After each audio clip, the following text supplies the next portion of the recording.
शिक्षणासाठी जी आरक्षणाची लढाई चाललेली आहे, आपल्या भविष्याच्या संरक्षणासाठी जी लढाई दीपक भाऊंनी उभा केलेली आहे, यासाठी आज आपला समाज रानोमाळ मेंढरे घेऊन फिरतो, अनेक जणांचा मार खातो, कुठलीही तक्रार न करता या बांधवांना आज खरं तर आरक्षणाची जी लढाई उभा केलेली आहे, मग अशा लोकांना जर सरकार आरक्षण देत नसेल एसटीमधून तर मग कुणाला देणार? मग अनेक वेळा निवडणुकीच्या अगोदर आश्वासनं द्यायची,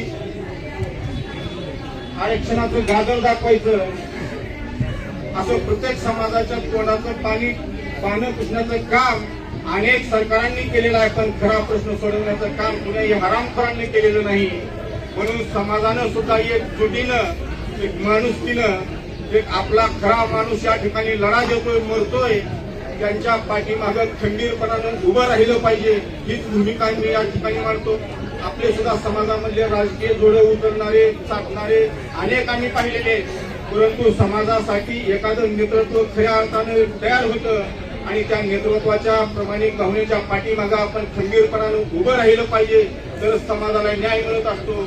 म्हणून आपण प्रत्येकाने ठरवा की एक माणूस ही चळवळ उभा केलेली, सारखी चळवळी उभं राहत नसतात, हा संघर्ष उभा राहत नसतो. समाजाला खरं न्याय मिळवून द्यायचा असेल तर अशा माणसाच्या पाठीमागं आपण उभं राहिलं पाहिजे. यासाठी मी या ठिकाणी खैर पाठिंबा देण्यासाठी आलो आहे. केवळ पाठिंबाच नाही, ज्या ठिकाणी गरज पडत त्या ठिकाणी तलवार घेऊन, दांडे घेऊन आमचे सुद्धा कार्यकर्ते या चळवळीमध्ये उभा